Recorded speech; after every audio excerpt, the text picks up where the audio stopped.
Hey, High School Ministry, welcome back. This is week 5 of our message series, Scattered. And if you remember from previous messages, we're looking at the Church of Acts after they experienced persecution and after they were scattered. And really, like, what we're doing, we're asking the question, like, what were the traits of the church in Acts after they were scattered, after they were, scattered over, kind of over hundreds and hundreds of miles? They experienced this intense persecution. They experience their own form of social distancing, if you think of it that way. And again, so we're looking at like what were the traits of the church, what were the qualities that they possessed, the priorities that they put in place.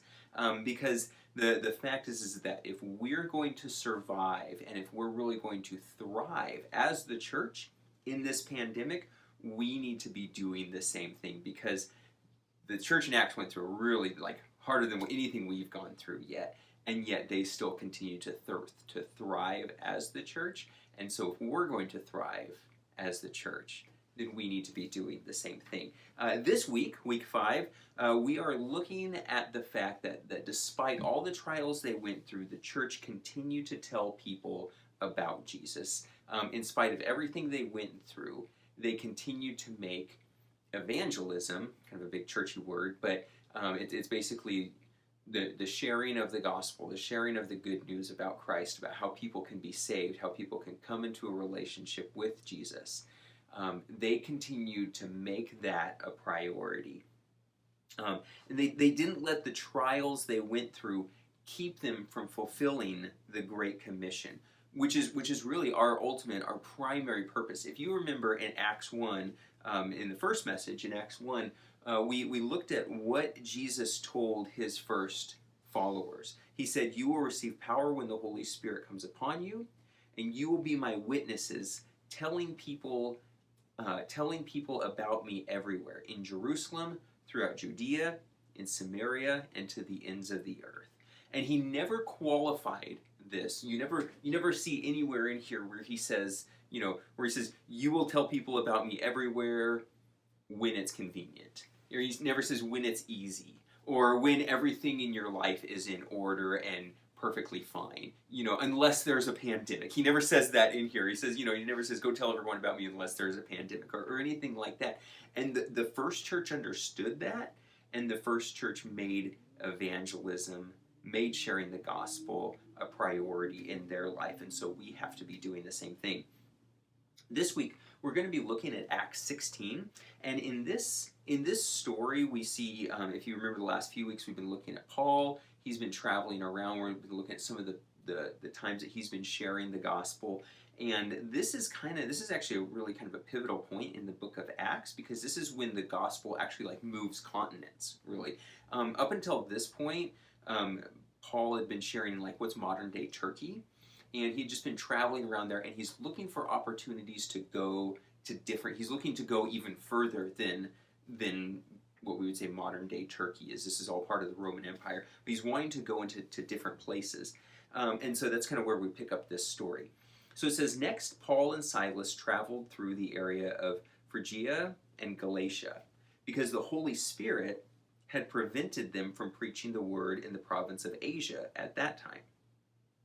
Then, coming to the borders of Mysia, they headed north for the province of Bithynia. But again, the Spirit of Jesus did not allow them to go there. So, instead, they went on through Mysia to the seaport of Troas. That night, Paul had a vision. A man from Macedonia in northern Greece was standing there, pleading with him, 'Come over to Macedonia and help us.' So we decided to leave for Macedonia at once, having concluded that God was calling us to preach the good news there." So what we have here and what we see in this picture is that Paul and Silas, and then we see Luke as well, because Luke says we, he's talking about himself.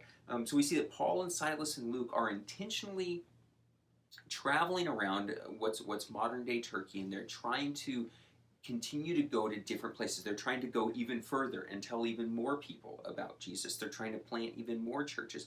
But it's interesting, at two different points, it says the Holy Spirit and the Spirit of Jesus prevented them from going further, prevented them from going into these different places. And then we see that it says, then Paul has a vision at night from this man from Macedonia, which is in Greece, calling them, saying, come over here and help us. So Paul wakes up from this vision at night, realizes that's clearly the Lord leading them and telling them where he wants them to go, and then they leave immediately for that place. And what happens from there is that the gospel then goes into Macedonia. That's where we get the letters to the churches in Thessalonians, and all into Asia, and really changes kind of the course of history because of what happens right here.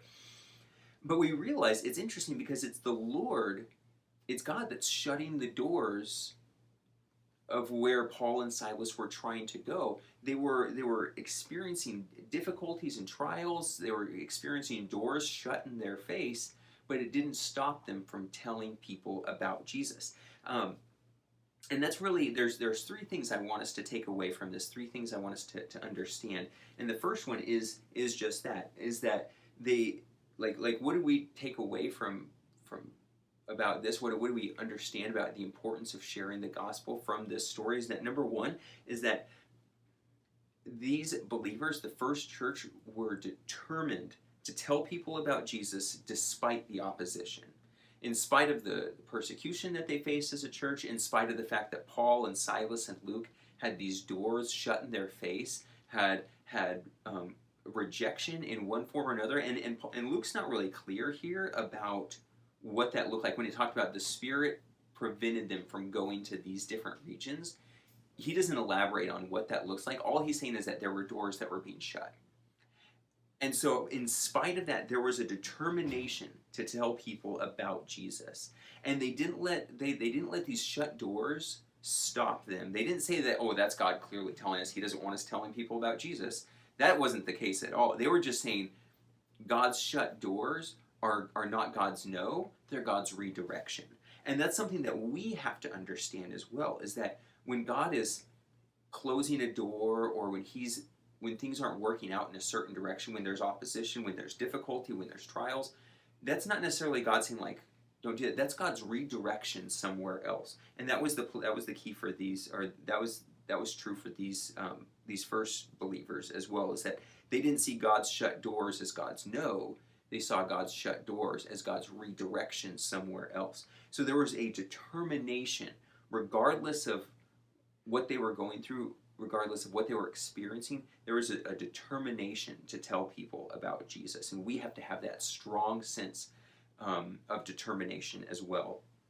The second thing is that they felt the urgency of their calling.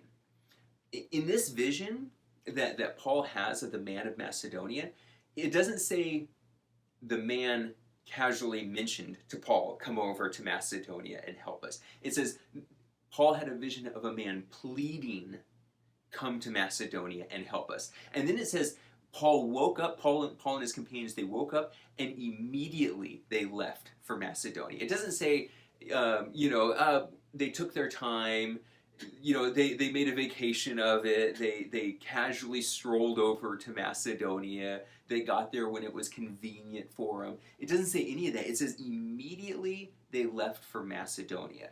Paul, Silas, Luke, they felt the urgency of the gospel.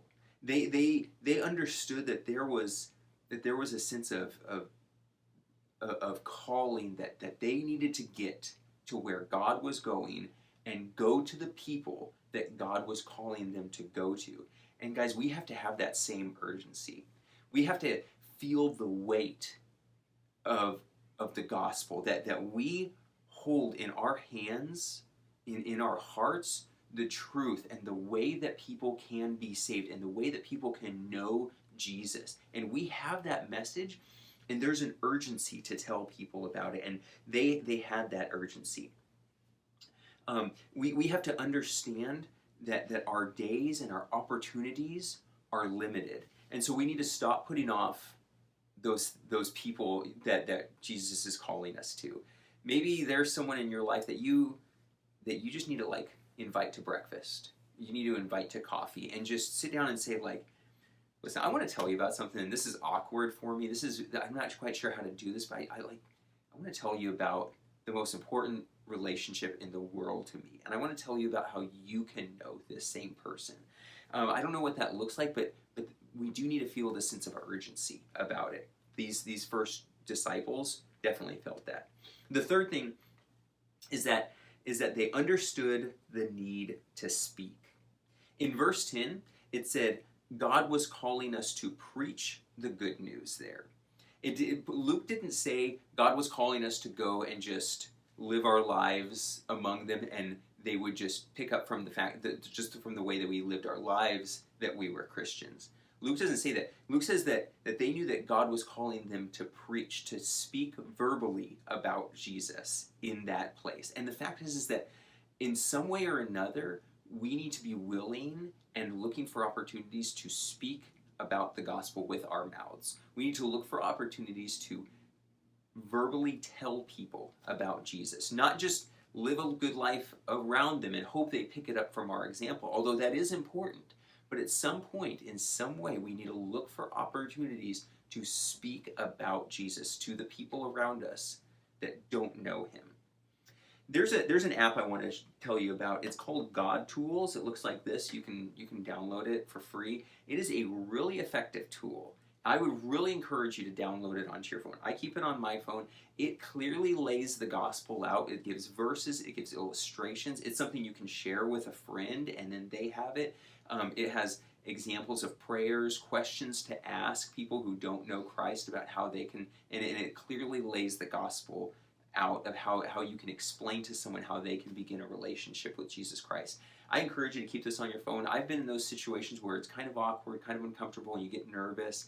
I would encourage you to download this app. It's a really helpful tool that will help you tell people about Christ. That's the end of this message, but in just a second, you're going to see an interview with me and Nolan Lizardo. And as I explained in this interview, Nolan's a student. I know pretty much all of you probably know Nolan. He's a senior this year at El Diamante, but I have noticed over the 4 years in high school ministry that when it comes to fellowships and even Sunday mornings in church, Nolan is always really intentional about inviting non-believer friends of his to come to church with him, to come to fellowships and events. He is very purposeful and intentional about that. And I think he has a lot to teach all of us about purposely, intentionally sharing our faith with non-believers. And so I'm excited for you to see this interview that I have with him, and hopefully you can pick up a few things about evangelism from that interview. So God bless you guys. Have a great week. All right, well, we are here with Nolan Lizardo, as I had mentioned, and I think as I had already mentioned in the video before this, that Nolan's a student that I've always noticed at church fellowships and events has been real intentional and purposeful about inviting friends to come to those things, and always looks for opportunities to tell people about Jesus, and so thought he'd have a lot to share with us. I thought of a few questions that I had sent Nolan in advance, and didn't want to catch him off guard with anything.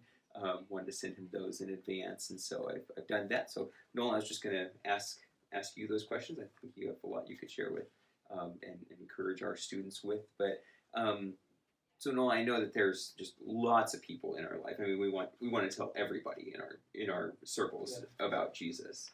But about how many people would you say there are in your life that the Lord has heavy on your heart that you are really trying to be intentional about sharing Christ with? Right now there's about two different people in particular, but it's like I've constantly tried to reach out to them and made an effort, but there's really no limit to if you see someone that needs help, you always want to help them. There's no you're not gonna say, oh no, I'm only focused on these two. Right. Mm-hmm. But you'd say there's really two people that are that I'm trying to be really intentional about. Yeah, that's awesome. Yeah, that's kind of been the word. The word for this series is intentional, and that's, I think, more and more so we're trying to be intentional about stuff. So that's great. And what are ways that you've done that?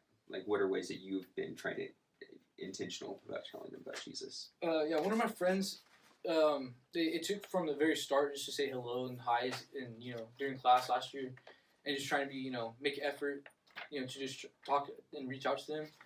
Mm-hmm.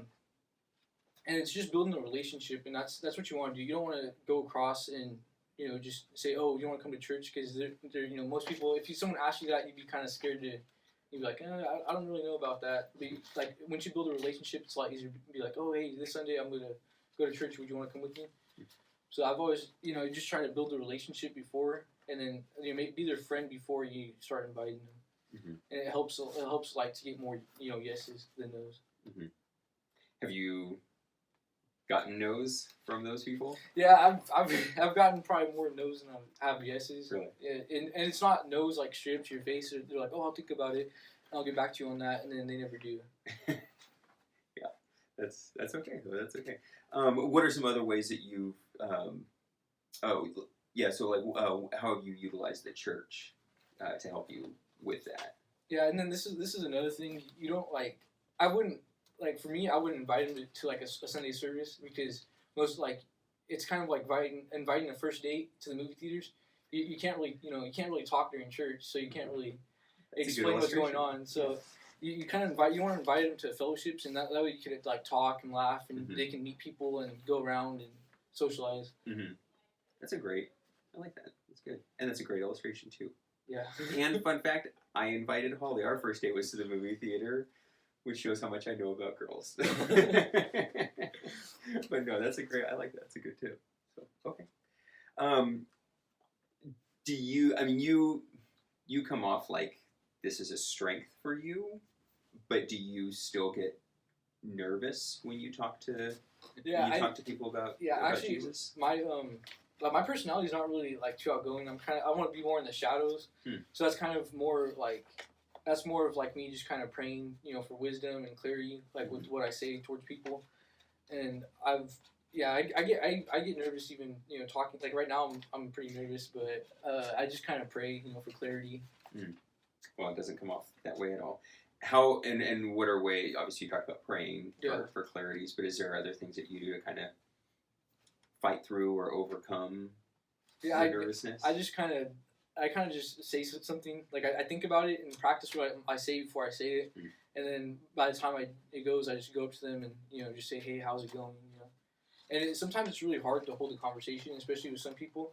So you kind of have to figure out like what interests you. Well, you have to do your homework and figure out what they kind of like before you go talk to them. And that way you can if they're like, oh, I'm really into bowling, you could be like, oh, like I've noticed you're really into bowling. You bowl a lot, or I used to bowl with my friends, whatever, and it was pretty fun. You want to go bowling sometime or something like that. That's good. That's good advice. Just being aware of. Yeah, just being aware. Yeah. And then it kind of sets up conversation more, and so they feel comfortable around you. Mm-hmm. Because a lot of people that you talk to, they're not really, they're kind of more shy, so it's harder to actually make conversation. Mm-hmm. And that's a good point. I guess that shows, I didn't think about this but until you started sharing it, but I think that shows them, and it's a good reminder to us, that they're not just it's not like we're just trying to get conversions. It's not like you're just a person that you pray this prayer and I'll move on to the next person. It shows like, you really are a person who has value to me, and I care about your eternity very much, but I care about you as a whole person. So because I care about you, because you matter, I'm interested in what you're interested in. I'm interested in the things that you're interested in all of that. So that's a really good point. What would you say? What is it that urges you, or what is it that inspires you to share your faith with them? Yeah, a couple of years ago, one of my good friends passed away, and I never really knew if she knew Christ, and it's like it could have been so easy just for me to talk to her about it and try to share the gospel with her, but I never did, and it kind of it really bothers me. It's like there's always something I could do, but I never did it. So you feel like a urgency to that's one of the things we were just talking about in the lesson. And then what last thing, what advice would you give to the students watching this video? What advice would you give them about like sharing their faith? Because I imagine they're nervous as well. I get nervous when I try to tell people about Jesus. Actually, two verses. Yeah. So Jeremiah 29:11, and it says, "For I know the plans I have for you, declares the Lord, plans to prosper to prosper you and not to harm you, plans to give you hope in the future. And then there's Luke 179 is to shine on those in darkness and in place of the shadow of death, to guide your feet into the path of peace. And then like one thing like that's kind of helped me is knowing that kids at school, they don't have Christ, and it's like if you had like answers to everything, you'd want to help people out. And a lot of people deal with depression and anxiety and stuff, and it's like they take temporary like I'd say like over the counter medicines. They take like they go to parties, or they try to act like someone they're not. But it's like you have a cure for it, and that's just if you just get the hardest part to get them into the church. Once they get into the church, they start listening, and they start seeing how everything runs, and they start learning more. Yeah. That's cool. That's great advice. That's a good way of thinking about it as well. Is that we do, and it's true. Is that we do have like the answer to their greatest need, and why wouldn't we want to share it with them? So cool. Okay, Nolan. Well, thank you so much for talking. I sure appreciate it. And it's been good chatting. And again, I'm just very grateful for you and the way you were so intentional about reaching out to your friends. And Nolan, I always laugh because it seems like at fellowships, Nolan brings like an entourage of friends with him, and so I always appreciate how intentional you are about inviting friends to church, looking for ways to share Christ with them and to be an example as well. So love you, buddy. Appreciate you. Thank you. All right. Have a great day, guys.